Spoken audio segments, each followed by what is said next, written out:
Hello again, YouTube. Welcome back, welcome back. I am going to bring you a video tonight of Napoleon Total War Peninsular campaign. You're going to notice that the map probably looks different than it did the last time you saw this. And it's because I tried to make you a video of this several days ago and became frustrated due to some technical problems, and I just wasn't really in the right mood. You kind of have to be in the right mood to make videos. Mi señor. And I just wasn't feeling it, I guess.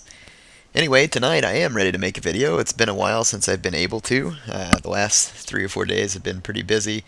Had family in town over the weekend, and been very busy with work as well. As you all know, I'm, as some of you have dubbed me now, the heir of Walmart. That's not necessarily true. I wish I was, though. Very nice, successful company to work for.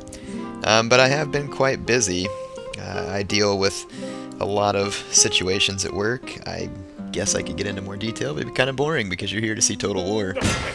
So, speaking of Total War, let's make some more. Here's a couple little ragtag French armies that I'm going to depose of, so I'll show you that. Alright, I am back on the battle map.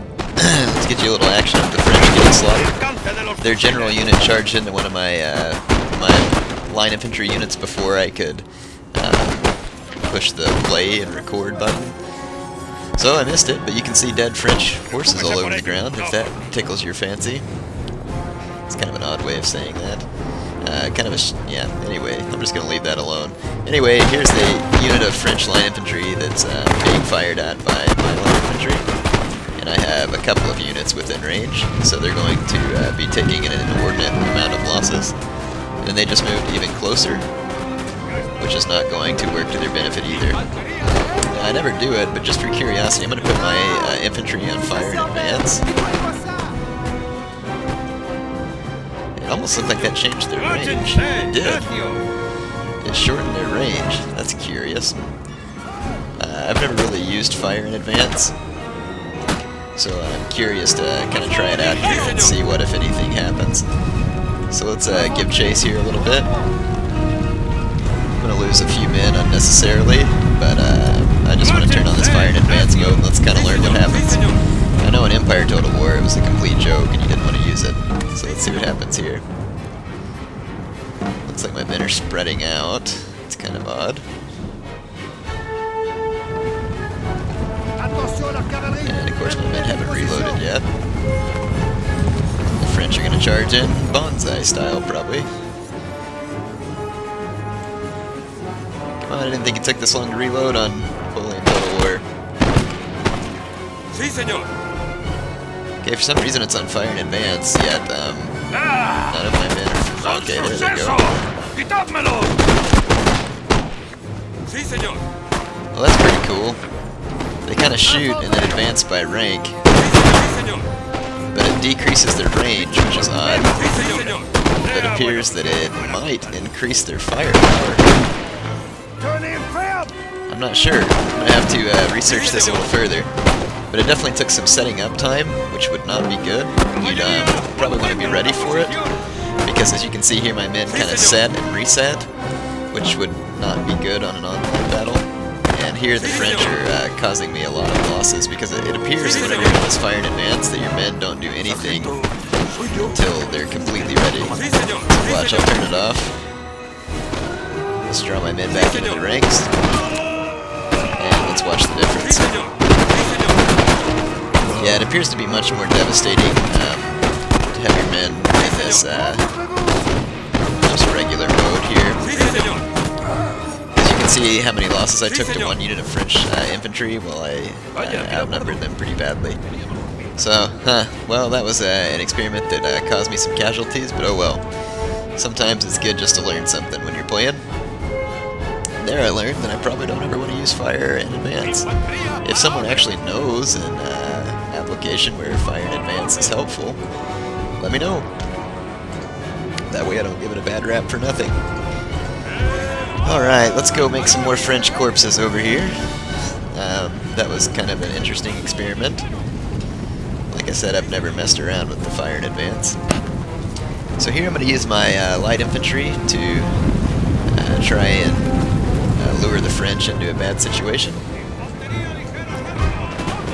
I'm in range here of one of their units. Of course, it's up on the hill, so the number of casualties I cause is going to be kind of low to start with because I don't have a very good position. But nor do the French probably have a very good position on me. You can see that we're both kind of firing into this ridge and getting very few kills. So I should probably reposition. Let's move one of these units out here to the flank. That'll be good. And then we'll advance the 2 units in the center.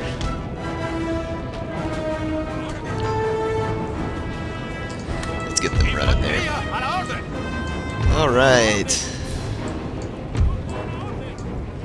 Yeah, so some of you might be wondering how come I haven't made very many YouTube videos recently, and it's just because I've been real busy with work, as I told you before. And every now and then, I mean, I really like making YouTube videos, but every now and then when I get home from work, you know, it's been such a long day or I'm tired that I just kind of take it easy.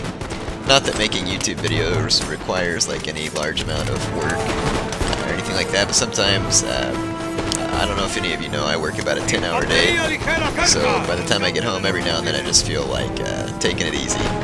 Completely. As in, not tasking myself to do anything. So here is that unit of Shashio, and I have a flank position on them, so they should be dying a lot quicker now.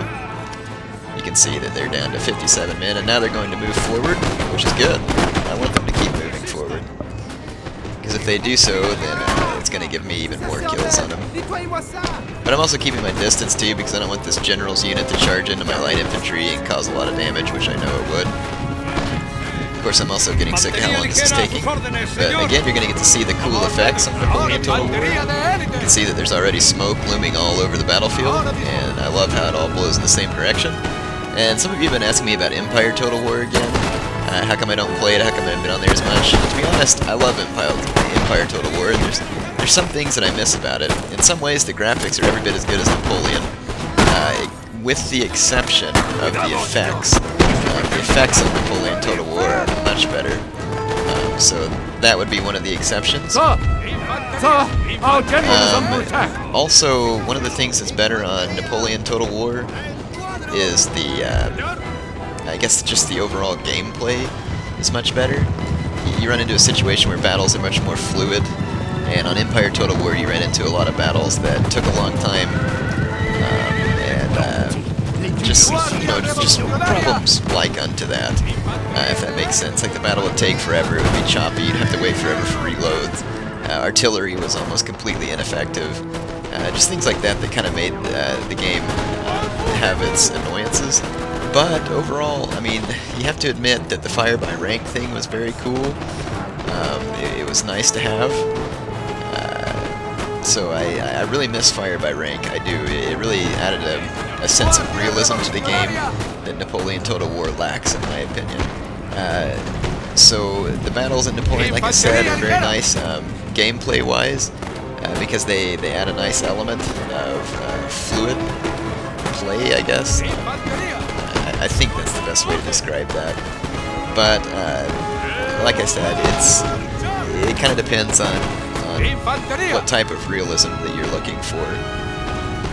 And I do miss the fire by rank. It looked cool, and I miss some of the cool units in Empire Total War. They had some cool guard units and light infantry units. And they've added a lot of stuff to Napoleon, I think, to make it more interesting. They've added a lot of special units, and I like the special units. And I definitely like the general's units on Napoleon Total War. That's very cool. You have the general's units and all their special abilities. These French here are about to get a point-blank shooting. Of course, they're going to charge into melee with my light infantry. They're also about to rout. Their morale is poor, and pretty much their whole army's gone. Looks like these French line came back from routing. I hadn't noticed that. Sorry, this battle's kind of scattered and stuff. I'm a little bit tired tonight, so I'm not quite my usual self, or where I'd like to be, at least, to do a battle. Anyway, I'm just kind of talking and showing you the film clip, so hopefully you don't mind that. But maybe I'll get you a little bit of entertainment here with some flying Frenchies. Here we go. And I mean no offense to any people who are French in real life. Just kind of a fun way to be mean to my opponents on the game. So here we go. My horses were going uphill, so we're not going to really get any flying charge there.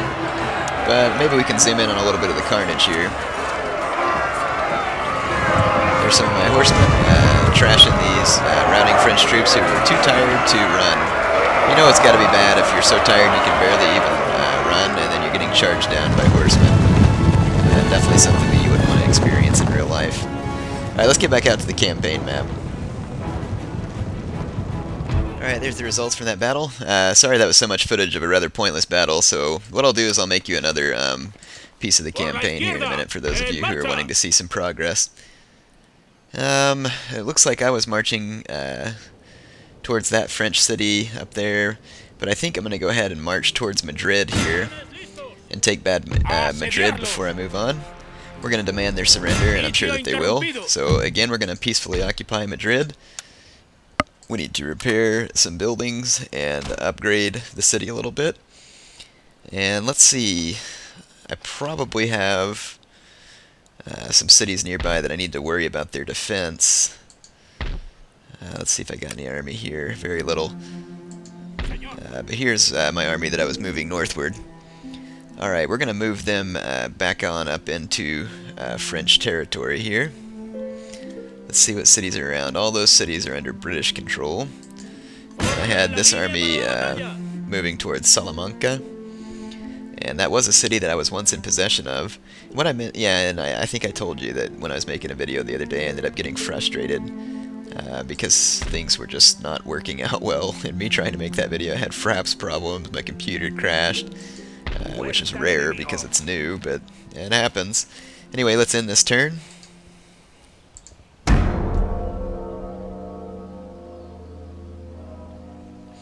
So yeah, I wasted a lot of time with that battle. Sorry about that. So, like I said, I'll just make another video shortly after this one. But now we've made a good pushback against the French. I think a lot of you remember in my previous videos that I took a lot of territory, the French pushed back, and now I've pushed back against them. I have 3 main armies. I have an army here in Cuenca, and then an army in Madrid, and then my other army is approaching Salamanca. So I kind of have armies out on my border, so this should help me be able to avoid the blowback that I experienced last time when pushing against the French. Let's demand their surrender here, and we're going to peacefully occupy this city as well. I don't have any money to repair the building, and let's go ahead and end another turn. I like the fact that demand surrender has actually started to work on Napoleon Total War, because that was something that completely and totally never worked on Empire Total War. Anyway, I have another little battle here. I don't think I'm going to show you this one. I think I'm going to go ahead and call it the end of this video, and I'll start up another video for you, and I'll try and make it nice for you. Hope you enjoyed it.